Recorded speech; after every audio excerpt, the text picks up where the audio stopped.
Hi friends, welcome back. Canada को मिली गद्दारी की सजा। अरे वाह।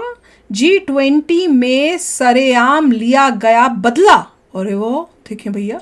चलो वीडियो शुरू करते हैं। वीडियो शुरू करने से पहले अगर आप चैनल पर नए हो और आपने अभी तक सब्सक्राइब नहीं किया तो जल्दी से पहले सब्सक्राइब के बटन और बेल आइकन को क्लिक कर लो ताकि आपको हमारे सारे न्यू वीडियोस के नोटिफिकेशन मिल जाएं जैसे हम अपलोड करें।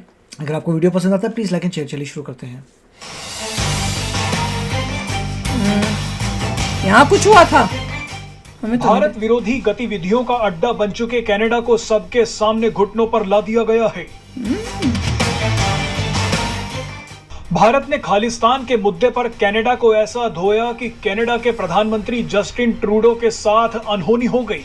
दरअसल 10 सितंबर को ही G20 बैठक खत्म हो गई थी, लेकिन कनाडा के प्रधानमंत्री जस्टिन ट्रूडो 12 सितंबर तक भारत में ही फंसे रहे। आपको बता दें कि कनाडा के बुरे दिन आने वाले हैं। लगी रहा है। पूरा वीडियो देखिएगा, आपको मजा आ जाएगा। G20 देशों के सभी नेता अपने अपने देश लौट चुके थे, लेकिन जस्टिन ट्रूडो अपने पूरे डेलीगेशन के साथ 12 सितंबर की दोपहर तक दिल्ली के एक होटल में ही बैठे रहे। खालिस्तानियों के मुद्दे पर भारत से फटकार खाने के बाद जस्टिन ट्रूडो कनाडा निकलने ही वाले थे, लेकिन उनका प्लेन खराब हो गया। जिस तरह से भारत ने जस्टिन ट्रूडो को कड़ी चेतावनी दी थी, उसके हिसाब से तो उन्हें सबसे पहले अपने देश निकल जाना चाहिए था, लेकिन वो भारत से डांट खाने के बावजूद 2 दिनों तक भारत में ही फंसे रहे। चलिए कोई नहीं, अब लंबे इंतजार के बाद जस्टिन ट्रूडो आखिरकार अपनी इज्जत बचाकर कनाडा निकल गए हैं। लेकिन अब आपको दिखाते हैं कि भारत ने कनाडा को गद्दारी की क्या सजा दी है। आप जानते ही हैं कि कनाडा में बैठकर खालिस्तानी लगातार भारत को तोड़ने की बातें करते हैं, मंदिरों पर हमला करते हैं और भारतीय डिप्लोमेट्स को मारने की धमकी भी देते हैं। लेकिन कनाडा की सरकार हाथ पर हाथ रखकर बैठी रहती है। खालिस्तानी कनाडा की सरकार पर इतना हावी हो गए हैं कि G20 बैठक में आने से पहले जस्टिन ट्रूडो सरकार ने खालिस्तानियों के दबाव में आकर भारत से होने वाले फ्री ट्रेड एग्रीमेंट की बातचीत ही रोक दी है।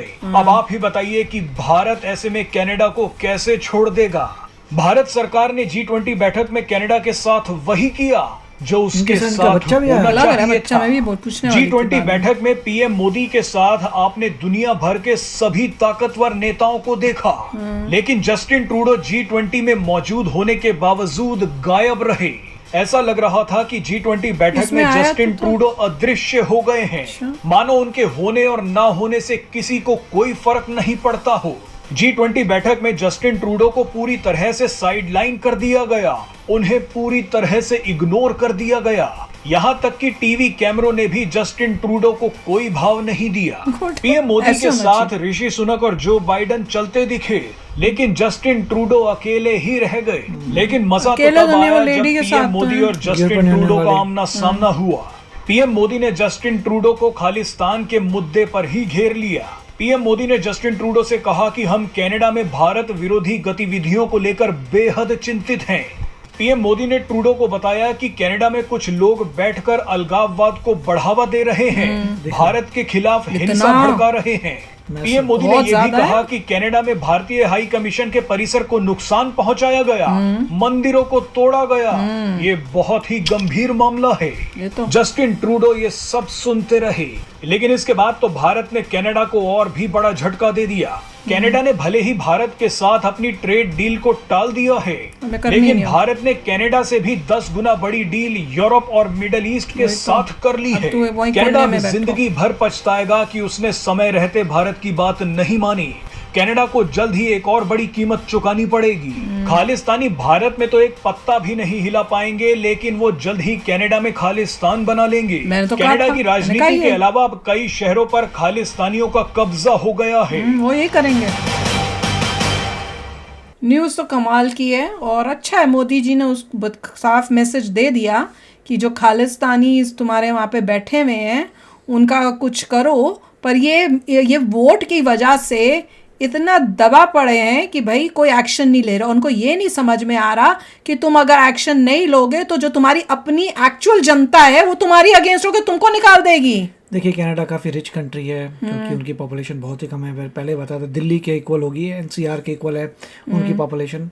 लैंड मास ह्यूज है, GDP काफ़ी है, तो उसके हिसाब से देखें तो कनाडा रिच कंट्री है, उसके बावजूद भी तुम्हारा एयरप्लेन नहीं चल रहा। वही तो मैं पूछने वाली थी। इसका मतलब अंदर से तुम्हारा बुरा हाल कहीं ना कहीं होने वाला है, कहीं हो चल रहा है, हो कुछ सकता ना है कोई लफड़ा कि तुम कुछ मेंटेन लफड़े भी नहीं कर पाए अपने एयरप्लेन को, डूब रहे जिस एयरप्लेन होंगे। को लेके तुम किसी और कंट्री में जा रहे हो, जिसमें तुम्हारा लीडर जो जा रहा है, तुम्हारी कंट्री का लीडर उस प्लेन को लेके गया, वो प्लेन चलना बंद हो गया। और इस प्लेन का मैंने अबे न्यूज़- लीडर के प्लेन को भी तो मेंटेन नहीं कर पा रहे तो क्या करोगे? वही वो तो तो। सबसे पहले मेंटेन होता है। हाँ, और ये पहली बारी नहीं हुआ इस प्लेन के साथ, पहले ये भी हो पहले चुका है। भी हो चुके हैं कई बारी, और पता इसका है कि इस मतलब प्लेन में खराबी है, कुछ पंगा चल रहा है उनकी कंट्री में, कुछ हो रहा है जो हमें पता नहीं। डाउन मुझे भी ये लग रहा है, एकदम से न्यूज आएगी कि ये भी बैंकरप्ट हो डाउन गए। जा रहे हैं।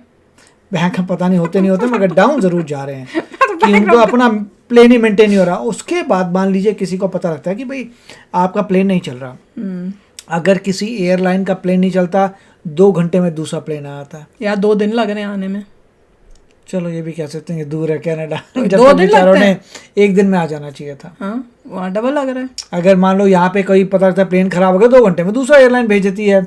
बट ये देखें कि मान लीजिए उनका यही है, बस कनाडा में ही एयरप्लेन हैं, कनाडा से लेके आना है, वो एक ही प्लेन में आए थे, कोई और साथ में पीछे तो कोई प्लेन कनाडा नहीं से आया? अगर आते हैं तो 1 दिन तो लग ही जाएगा। चलो 1 दिन है, 2 दिन लगा दिए उन्होंने। हाँ, तो क्योंकि 2 2 दिन क्यों नहीं लगाए? लगने चाहिए। तुम्हारा जो लीडर है वो यहाँ फंसा पड़ा है इंडिया में, तो तुम्हें तो ज्यादा तुरंत जल्दी वहाँ लाना से भेजना चाहिए। चाहिए था। तुम्हें तो जितना टाइम लगना चाहिए उससे भी तेजी से आना चाहिए था। यहाँ तो तुमने डबल टाइम लगाया है, 1 दिन लगेगा, तुम्हें 2 दिन लग रहे हैं। पता नहीं एयर कनाडा आया था कि उनके अपने और प्लेन एयर कनाडा तो बड़ा ही गंदे होते हैं यार। हमारा भी एक्सपीरियंस इतना गंदा था एयर कनाडा से, उसके बाद हमने कहा भैया सदियों कभी पहले नहीं, छोड़ बहुत दिया एयर पहले। कनाडा से जाना। हमने कहा इतनी गंदी एक बार सर्विस। हुआ, 2 बार और हुआ, हमने कहा बस अब कभी और नहीं। कनाडा का जो एयरपोर्ट है वो भी इतना अनऑर्गेनाइज था, हमने कहा यहाँ तो कभी उतरना ही नहीं है।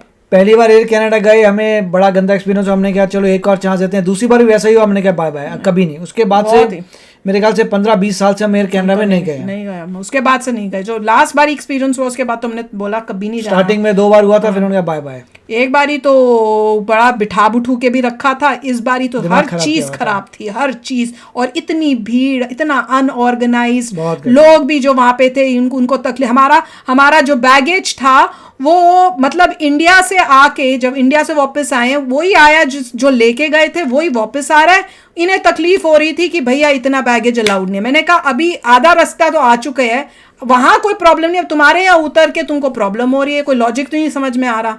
पागल थे, उनको कुछ नहीं पता था, कैसी थे, तंग करना, बहुत ही बकवास था। और फ्लाइट भी अनकंफर्टेबल, कोई अच्छी सर्विस नहीं थी। तो कनाडा तो नीचे जा ही रहा है, और अभी ऊपर से ट्रेड बंद कर दिया है, तो अब इनका तो बट्ठा और बैठेगा ही बैठेगा। और अगर इंडिया से जिस तरह से पंगे ले रहे हैं और एक्शन नहीं ले रहे, इंडिया तो अपने एक्शंस लेगा। हमारे दुश्मन जो भी जहाँ पे भी हैं उनको तो हम छोड़ेंगे नहीं।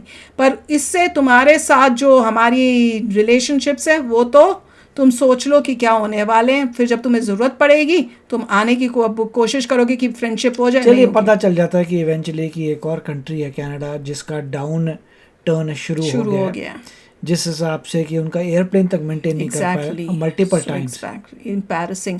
और न्यूज़ ये थी कि उन्हें पता था इस गाड़ी में थोड़ी प्रॉब्लम है, इन्होंने कोशिश की थी कि आने से पहले दूसरे प्लेन में, वो भी टाइम पे नहीं आ पाया, इसलिए आए हैं इसमें। खराब है। सबको पता होता है कि G20 इंडिया में हो रहा है, उसके बावजूद तुम इंडिया से लड़ मर रहे हो भाई। तुम लड़ाई झगड़ तो क्या, किस मुंह से जाओगे फिर तुम G20 में इंडिया के पास? पहले तुम लड़ चुके हो, जब समझा के दुनिया थक गई भाई, वो देखो टेररिस्ट काम कर रहे हैं, क्या चल रहा था, जो भी पॉलिटिक्स चल रही है, I don't know, but he has got a message. अपने पर्सनल गेन के लिए वो अपनी कंट्री को भी डुबो रहे हैं।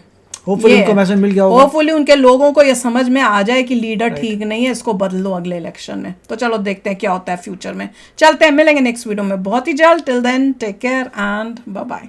तो अगर आप मेरे इस चैनल पे नए हो तो जल्दी से सब्सक्राइब के बटन को हिट करो और बेल आइकन को क्लिक करो, ताकि आपको मेरा जब नया वीडियो मैं लगाऊं आपको उसके बारे में जल्दी से पता चल जाए।